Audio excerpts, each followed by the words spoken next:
Welcome to Prabhat Sharma classes. Students, हमने previous class में अपना ज्योग्राफी का चैप्टर ख़त्म किया था। आज यहाँ पे आपको नज़र आ रहा है, आज हम हिस्ट्री का चैप्टर नंबर 6 पढ़ेंगे, न्यू क्वेश्चंस एंड आइडियाज़। ठीक, अब अगर आप हमारे इस चैनल पर नए हैं तो वीडियो को लाइक एंड सब्सक्राइब करना ना भूलें और हमारे चैनल पर बने रहें।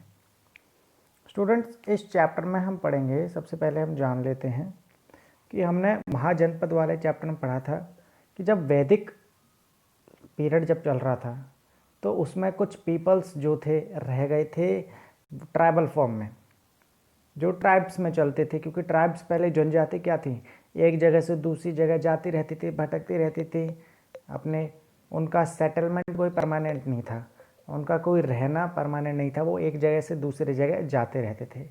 तो उसी टाइम पर ही उन्होंने जातियों ने क्या किया, अपने जन बना लिए। ठीक, उन जातियों ने उन लोगों को जन बोला, जहाँ पे लोग रहते हैं तो वो एरिया हो गया जनपद। क्योंकि अब जो जनजाति जो थी, हमारी ट्राइब्स जो थी, ट्राइबल्स फैमिली, वो जाति धीरे धीरे क्या है वो रहने लग गई, उन्होंने सेटलमेंट्स ढूंढे और वही जो जनपद जहाँ पर वो रहते थे उस एरिया को जनपद बोला गया और धीरे धीरे वही एरिया को कंसोलिडेट कर दिया और वो क्या बन गया, महाजनपद। क्योंकि अब क्या थे, उन लोगों का एक रिप्रेजेंटेटिव चुना गया जिसको उस जगह का क्या बोला जाता था, राजा। तो वहाँ से वो जहाँ महाजनपद की फॉर्म में कन्वर्ट हुए, कंसोलिडेट हुए। अब ऐसे स्टूडेंट हमारे उसी लेटर वैदिक पीरियड में अगर हम बात करें वैदिक काल के बारे में बाद में, तो उस टाइम पर वर्ण सिस्टम स्टार्ट हो गया। वर्ण सिस्टम मतलब वर्ण व्यवस्था जो कि सोसाइटी को 4 पार्ट्स में डिवाइड करती थी। अब वो कौन कौन से 4 पार्ट्स थे? सबसे पहले हमारे आते हैं ब्राह्मण। जैसे हमने चैप्टर में पढ़ा था, ब्राह्मण क्या करते थे, अपनी रिलीजियस एक्टिविटीज़ करते थे, धार्मिक क्रियाएं करते थे, पूजा आरती, ठीक, अनुष्ठान करते थे, यज्ञ करते थे, बहुत सारे हवन, ठीक, और सैक्रिफाइसेस परफॉर्म करते थे, रिचुअल्स परफॉर्म करते थे, रीति रिवाजों को कैसे पूरी तरीके से करना है, किसी का बर्थ हुआ है, जन्म हुआ है तो कौन सी रीति रिवाज पूजा करनी है, किसी की डेथ हुई है तो कैसे करनी है, कोई किसी की शादी हो रही है तो कैसे करना है। और राजा लोग पहले यज्ञ करवाते थे अपने आप को शक्तिशाली दिखाने के लिए कि साहब हम अश्वमेध यज्ञ करा रहे हैं। तो ये सारी एक्टिविटीज़, भगवान से रिलेटेड एक्टिविटीज़ हमारे कौन करते थे, ब्राह्मण।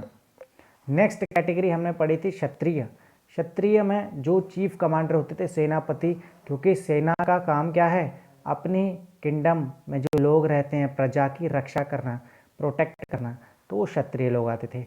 और हमारे वैश्य जो थे, विश्व से बना है वैश्य, तो उसमें हमारे ट्रेडर्स आते थे, बिजनेसमैन जिसको हम बोलते हैं व्यापारी, ठीक। और लास्ट था हमारा शूद्र। शूद्र जो थे, इन सभी 3 कैटेगरीज जो हैं ऊपर की 3 वर्ण जो हैं हमारे, ब्राह्मण, क्षत्रिय और वैश्य, इन सभी की सेवा करते थे, ठीक। अब वहीं से ही कुछ लोगों को इस सिस्टम से परेशानी होने लगी। कुछ लोग, ये सिस्टम ऐसा किया कि पुरोहितों ने, जो प्रीस्ट जो होते थे, यही ब्राह्मणों ने ही इस सिस्टम को, सोसाइटी को 4 पार्ट्स में डिवाइड कर दिया। अब कुछ लोगों को परेशानी होने लगी, कुछ लोग अगेंस्ट में हो गए और फिर उन लोगों ने अपना नया धर्म निकल कर आया, हमारा बुद्ध धर्म और जैन धर्म। हमारे बुद्ध रिलीजन और जैन धर्म यहीं से निकल के आए कि साहब इसमें तो क्या है, इंसान धर्म संकट में बंधता जा रहा है, इंसान बंध रहा है इस सिस्टम में। तो उन सभी सवालों के जवाब ढूंढने के लिए लोग आए और नया रिलीजन स्टार्ट हुआ, बुद्धिज्म एंड जैनिज्म। तो स्टूडेंट, इस चैप्टर में हम बुद्धिज्म और जैनिज्म के बारे में जानेंगे। अब ये छोटी सी स्टोरी दी हुई है, ये लड़की आपको दिखाई दे रही है, अनघा। अनघा एक स्कूल ट्रिप पर जा रही है और उसने बोला कि साहब वो अपनी देर रात से, उसकी अगर हम बात करें, this was the first time Anagha was going on A school trip. वो स्कूल के सैर के साथ जा रही है और वो ट्रेन में बैठी है जो कि पुणे से देर रात को निकली है और वाराणसी पे जाने वाली थी। तो पुणे से वाराणसी के वो ट्रिप पर गई, यात्रा पर गई। उस दौरान क्या हुआ, उसकी मदर ने बोला टीचर से कि do tell the children about the Buddha and take them to see Sarnath as well.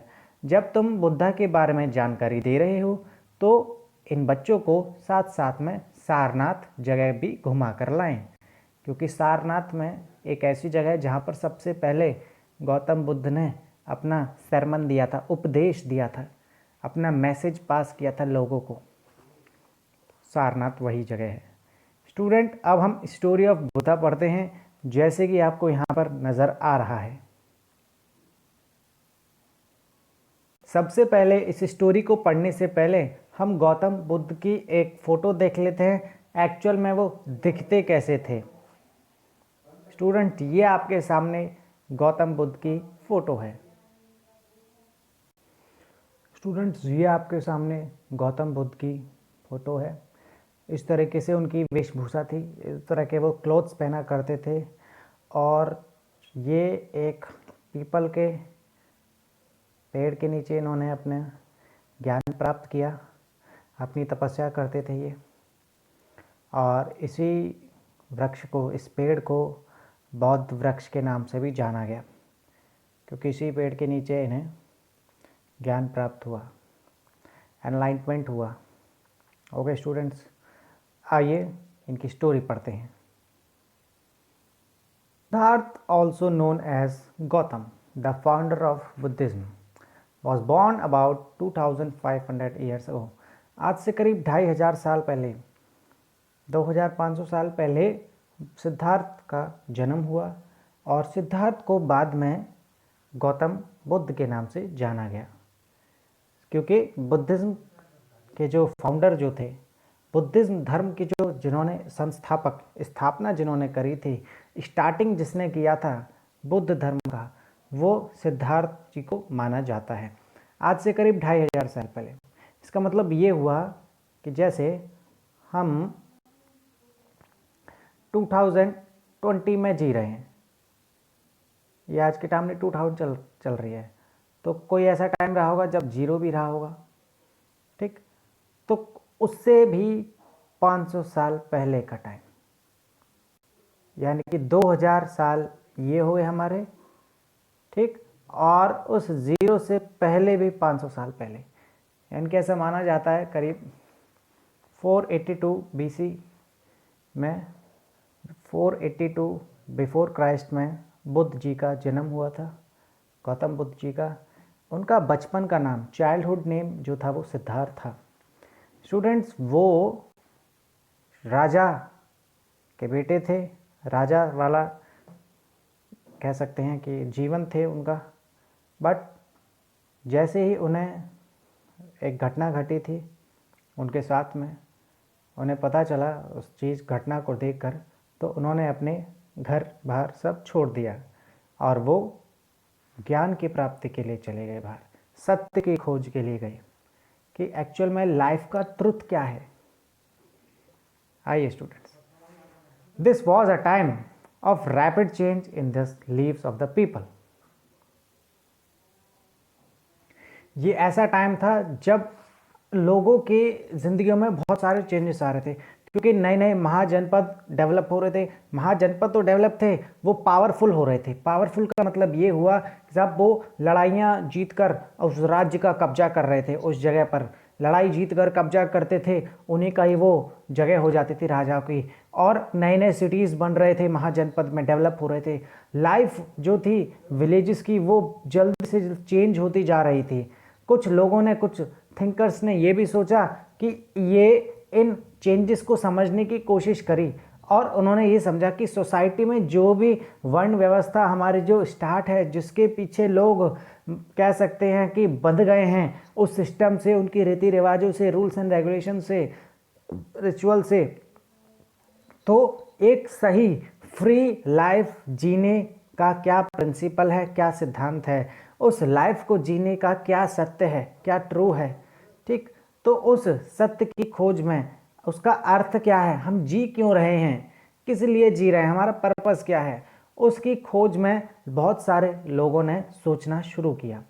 The Buddha belong to a small gana known as Shakya gana. Buddha ji जो थे वो एक छोटे से गण से बिलोंग करते थे। गण मतलब जो हमारे वहाँ पे महाजनपद जो बने हुए थे।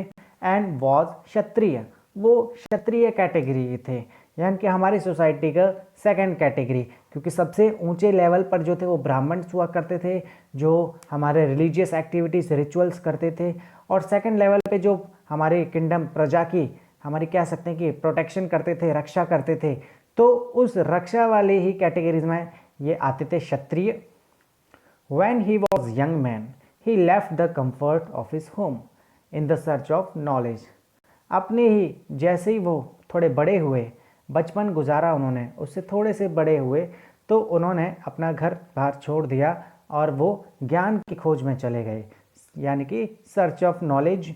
उनमें एक्चुअल में हम लाइफ का क्या है, उसका प्रिंसिपल क्या है, जीने का सिद्धांत क्या है, क्या सत्य है लाइफ में, लोग इस चीज़ से क्यों अनिभिज्ञ हैं, क्यों छुपे हुए हैं इस चीज़ से, क्यों नहीं वो जानते कि लाइफ का सत्य क्या है।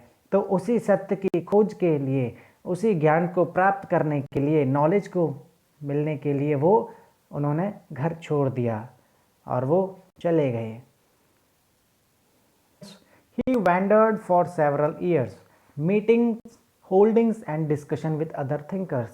वो बहुत जगह पर उन्होंने अपना टाइम गुजारा, बहुत जगह पर वो भटके और जगह जगह पर अपनी मीटिंग्स भी कंडक्ट करते थे वो, और अपने डिस्कशंस भी करते थे बहुत सारे बुद्धिजीवियों के साथ, जो बहुत इंटेलिजेंट पर्सन्स हुआ करते थे, जिनके दिमाग में नए नए विचार, नए नए थॉट्स आते थे, आइडियाज़ आते थे, क्योंकि इस चैप्टर का नाम ही न्यू आइडियाज़ है। उन लोगों से वो अपने विचार विमर्श करते थे, एक्सचेंज करते थे थॉट्स को, आइडियाज़ को जानते थे एक्चुअल में वो सोचते क्या हैं। He finally decided to find his own path to realisation and meditated for the days on under a peepal tree. उन्होंने क्या किया कि वो अपने रास्ते ढूंढने के लिए कि साहब मैं क्यों जी रहा हूँ, मेरा पर्पस क्या है जीने का, कुछ ना कुछ कोई ऑब्जेक्टिव होना चाहिए, कोई एम होना चाहिए जिसके लिए इंसान जीता है, कोई लक्ष्य होना चाहिए। उसकी प्राप्ति करने के लिए वो अपने ध्यान मग्न हो गए, यानी कि अपनी तपस्या करने लग गए। कुछ दिनों तक वो ध्यान मग्न रहे, कौन से, पीपल ट्री के नीचे, पीपल के वृक्ष के नीचे। और उसी जगह को जहाँ पर वो ध्यान मग्न थे, जहाँ पर उन्हें ज्ञान प्राप्त हुआ, वो जगह थी हमारी गया। गया हमने पढ़ा था, ये भी हमारा एक जनपद था, बोध गया, जो कि हमारे बिहार में आता है। वेयर ही अटेंड एनलाइटमेंट, जहाँ पे उन्हें ज्ञान की प्राप्ति हुई। गौतम बुद्ध जी को गया में एक पीपल का वृक्ष है जिसको बौद्ध वृक्ष के नाम से भी जाना जाता है, और बोध गया पहले बिहार में था, अभी भी है, वहाँ पर उन्हें सबसे पहले ज्ञान की प्राप्ति हुई, एनलाइटमेंट हुआ। आइए स्टूडेंट उस बिहार में गया की जगह को देखते हैं, एक्चुअल में वो गया है क्या, कहाँ पर है वो, और हम शाक्यगण जो कि हमारा पहले जनपद था उसको भी चेक करते हैं। एक्चुअली शाक्यगण जो है वो थोड़ा कह सकते हैं कि नेपाल वाले देश में आता है, और बोध गया हमारे बिहार में आता है। स्टूडेंट्स ये आपके सामने ये प्लेस है, आपको नज़र आ रही होगी, ये शाक्य, यहाँ पर ये एक्चुअली ये जो प्लेस है ये नेपाल में पड़ती है, नेपाल में, तो ये शाक्य प्लेस है। वाराणसी में सारनाथ है जगह, जहाँ पर बुद्ध जी ने सबसे पहले मैसेज पास किया था, सरमन दिया था, अपना उपदेश दिया था इसी जगह, और ये हमारे उत्तर प्रदेश में है, यूपी। ओके स्टूडेंट, नेक्स्ट अब हम पढ़ते हैं बोध गया, जहाँ पर गौतम बुद्ध जी को ज्ञान की प्राप्ति हुई, एनलाइटमेंट हुआ। स्टूडेंट ये प्लेस आपको नज़र आ रही होगी, ये बोध गया बोले तो, इसी प्लेस पर ही, इस पर बुद्ध जी को सबसे पहले ज्ञान की प्राप्ति हुई। वृक्ष के नीचे, वो जो पेड़ जो था वो पीपल ट्री था और उसी को ही बौद्ध वृक्ष के नाम से जाना गया। स्टूडेंट, हम इसको सारनाथ जी को देख लेते हैं, वहाँ पे कैसा है वो, और वहाँ पर स्टैचू भी बनी हुई है गौतम बुद्ध की। इस फोटो में आप देख सकते हैं यहाँ पर स्टैचू बना हुआ है, बिल्कुल उसी मुद्रा में बैठे हुए हैं हमारे बुद्ध जैसी, जिस मुद्रा में उन्हें ज्ञान की प्राप्ति हुई थी। स्टूडेंट, आप इस फोटो में देख सकते हैं।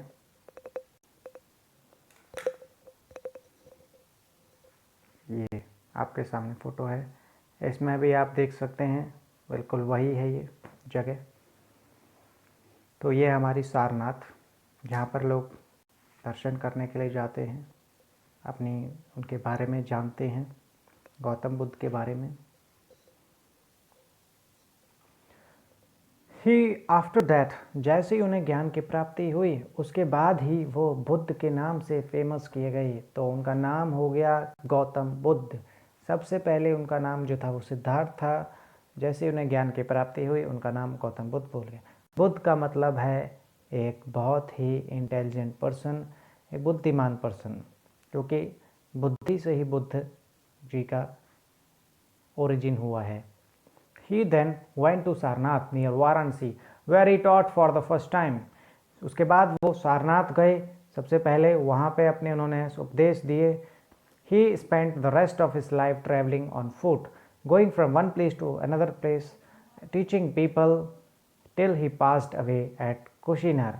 अगर हम बात करें, वो पूरी अपनी लाइफ में ही उन्होंने पैदल ही यात्रा करी, एक जगह से दूसरी जगह वो जाते रहते थे और एट लास्ट उनकी आखिरी सांस उन्होंने कुशीनगर में ली। ये भी एक प्लेस है। Okay student, the Buddha taught, अब यहाँ से उनकी टीचिंग्स दे रखी हैं, यहाँ पर उन्होंने क्या क्या मैसेजेस दिए, क्या क्या उन्होंने पढ़ाई बताई है हम इंसानों को। The Buddha taught that the life is full of suffering and unhappiness. हमारी जो ज़िंदगी है, हमारा जो जीवन है, वो कह सकते हैं दुखों से भरा हुआ है।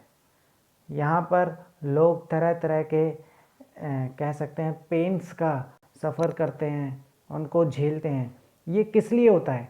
This is cause because we have cravings and desires which often cannot be fulfilled.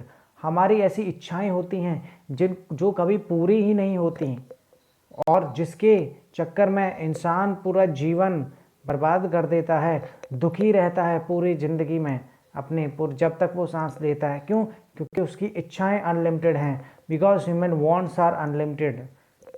इस चीज़ को हमें समझना चाहिए, हमें अपनी इच्छाओं को काबू में रखना चाहिए, कंट्रोल में रखना चाहिए। हमें फिज़िकल चीज़ से, भौतिक चीज़ों से अटैच नहीं होना चाहिए। हमें देखना है कि हमें मेंटल चीज़ों से अटैच होना चाहिए, हमें दिल की चीज़ों से अटैच होना चाहिए, हमारे मन से।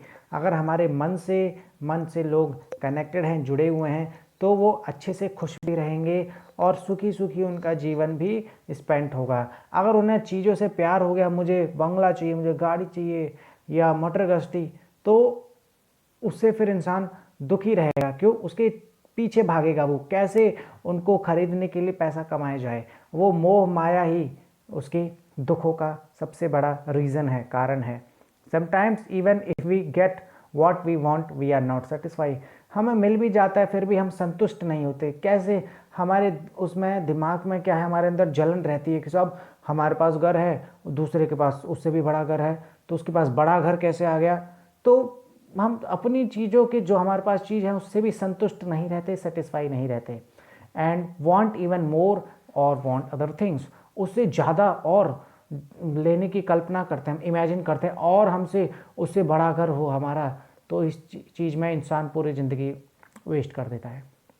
The Buddha describe that this as the thirst of tanha, या फिर इसको बोला जाता है लोग तन्हाई में, लोग प्यासे हैं किस चीज़ के, सब ये हमें चीज़ मिल जाए, हमें गाड़ी होनी चाहिए, हमें ज्वेलरी राफ्ट होनी चाहिए, कैश बैलेंस ज़्यादा होना चाहिए। He taught that this constant craving could be removed by following moderation in everything. ये क्या है? लोग मॉडरेट यानी कि कह सकते हैं कि बीच का रास्ता अपनाएं। उनकी ज़्यादा इच्छाएं नहीं होनी चाहिए पूरी, उनको क्या है काबू में करके रखें। बीच के रास्ते को अपना के चलेंगे तो वो हर चीज़ को पालेंगे और ज़िंदगी उनकी सुखी सुखी चलती रहेगी। He also taught people to be kind and to be respect the lives of the others, including animals. उन्होंने बताया गौतम बुद्ध जी ने कि सभी लोगों को दयालु होना चाहिए और कह सकते हैं कि और लोगों को रेस्पेक्ट देनी चाहिए, आदर करना चाहिए, एनिमल्स का भी आदर करना चाहिए, एनिमल्स को मारना नहीं चाहिए। उन्होंने बताया था अहिंसा परमो धर्म, अहिंसा के रास्ते पर चलें, हिंसा ना करें और किसी भी जानवर को क्षति ना पहुंचाएं, उनको कह सकते हैं कि दुख ही ना दें।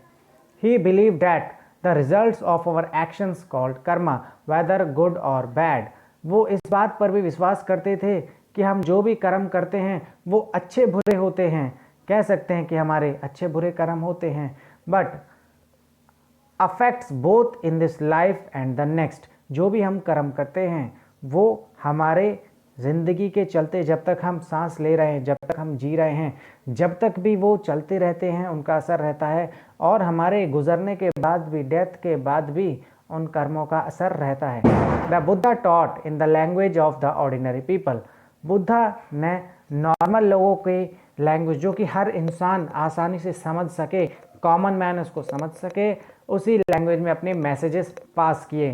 क्योंकि वैदिक पीरियड में लोग संस्कृत यूज़ की जाती थी, हाई लेवल की संस्कृत जो हर इंसान नहीं समझ सकता था, जो पुरोहित वो प्रीस्ट वगैरह लोग यूज़ करते थे।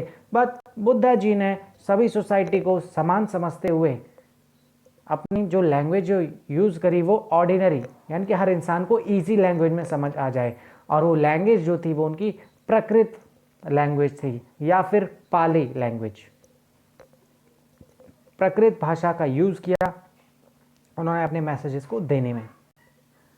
इसमें दे रखा है कि प्राकृत भाषा यूज़ की गई थी जो से कि हर इंसान उसको समझ सके। अब सवाल ये है, what was the language used to compose the Vedas.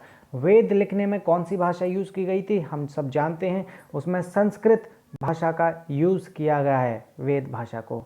He also encouraged people to think for themselves rather than to simply accept what he said and let us know how he did this।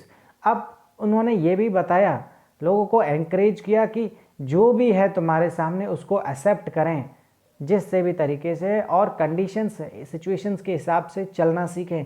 जिस society में रह रहे हैं उसका साथ दें, लोगों के सुख दुख के कारण को समझें और मिलजुल कर रहें, प्रेम भाव से रहें। क्योंकि जितने भी हमारे रिलीजियस बुक्स हैं, जितने भी सारे धर्म हैं, वो क्या बोलते हैं कि सब अगर सभी लोग प्यार से रहेंगे तो क्या है, सोसाइटी का डेवलपमेंट होगा, लोग अच्छे से रह पाएंगे। अगर प्रेम भाव नहीं होगा, प्यार नहीं होगा, लोग के मिलजुल कर नहीं रहेंगे तो क्या है, लोग परेशान रहेंगे, लड़ाइयाँ होंगी। तो ये मैसेज उन्होंने दिए। स्टूडेंट, ये आपके सामने जो ये बिल्डिंग दिखाई दे रही है, ये बिल्डिंग आपको जो दिखाई दे रही है स्टूडेंट्स, ये बिल्डिंग हमें बताती है, ये एक्चुअली जगह जो है ये सारनाथ में है। इस जगह को, इसी जगह पर ही हमारे गौतम बुद्ध जी ने सबसे पहले पब्लिकली सबसे पहले मैसेज पास किया था, अपना सरमन उपदेश दिया था, जिसको हम उपदेश बोलते हैं, हमारा प्रवचन बोलते हैं, मीठे, ठीक। तो ये सारे उपदेश इसी जगह पर दिए गए और वो जगह हमारी सारनाथ, वाराणसी में और उत्तर प्रदेश में वो जगह सिचुएटेड है। तो उन्हीं के ही वजह से ये बिल्डिंग्स क्रिएट की गई और इस बिल्डिंग को बोला जाता है स्टूडेंट स्तूप।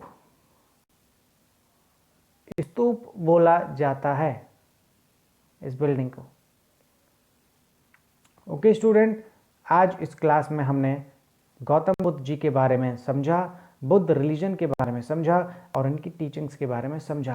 एक बार स्टूडेंट क्विक रिव्यू कर लेते हैं, हमने इनके बारे में क्या क्या पढ़ा। स्टूडेंट, आज से करीब 2500 साल पहले 482 BC के आसपास हमारे गौतम बुद्ध जी का जन्म हुआ, और जन्म जो हुआ था वो शाक्यगढ़ में हुआ, जो कि पहले जनपद था नेपाल में। और अगर हम बात करें उन्होंने सबसे पहले जो उन्हें ज्ञान की प्राप्ति हुई वो बोध गया में हुई। एक वृक्ष के नीचे, एक पेड़ के नीचे, वो पेड़ जो था हमारा पीपल का ट्री था, पीपल का पेड़ था, और उसी नाम को बाद में जैसे उन्हें ज्ञान प्राप्त हो गया उसी पेड़ का नाम हो गया बौद्ध वृक्ष। स्टूडेंट, नेक्स्ट हम बात करते हैं। सबसे पहले उन्होंने जो अपना उपदेश दिया वो सारनाथ में दिया था, वाराणसी में, और आखिरी जो सांसें ली थी वो कुशीनगर में ली थी। अगर हम बात करें, उन्होंने अपनी ज़िंदगी एक प्लेस से दूसरी जगह बिताई थी, और वो उनका जो जन्म जो था, वो बर्थ जो थी उनकी क्षत्रिय सोसाइटी के वर्ण में हुई थी, जिसका काम होता है, और वो राजा के से बिलोंग करते थे। उनके जो पिताजी थे वो राजा थे, वो रईस उसमें लाइफ से जीते थे। अब बट जैसे उनके साथ घटना हुई, अब घटना क्या थी स्टूडेंट्स, उन्होंने 3 घटना देखी।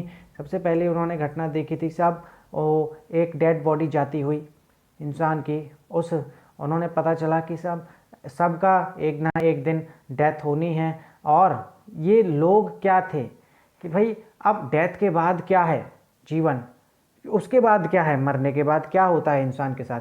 तो इसी सारी सत्य की खोज में हमारे गौतम बुद्ध जी निकले घर से, और वो अपने जगह पर, बहुत सारी जगह पर वो जाते गए, अपने यात्रा, पैदल यात्रा के से उन्होंने करी। उनकी टीचिंग्स हमें बताती हैं कि हमारा जो जीवन है वो दुखों से भरा हुआ है, बहुत सारी इच्छाएं हैं, उनको हमारी अनलिमिटेड इच्छाएं हैं, काबू में हमें रखनी चाहिए अपनी इच्छाएं, क्योंकि अगर ज़्यादा इच्छाएं होंगी, अपार इच्छाएं, तो इंसान दुखी रहेगा। तो उसको सुखी रहना है तो मॉडरेशन वाला स्टेप, यानी कि मॉडरेशन वाला रास्ता अपनाना पड़ेगा, बीच का रास्ता, जिससे वो सुखी रह सकता है। उन्होंने अपने मैसेजेस जो दिए थे, अपने उपदेश जो दिए थे, वो प्राकृत भाषा में दिए थे, जिसको पाली लैंग्वेज भी यूज़ करते हैं, जिसको हर इंसान आसानी से समझ सके। स्टूडेंट, ये आपकी क्लास थी। वीडियो अच्छी लगी हो तो लाइक एंड सब्सक्राइब करना ना भूलें। Okay, thank you class. Stay home, stay safe.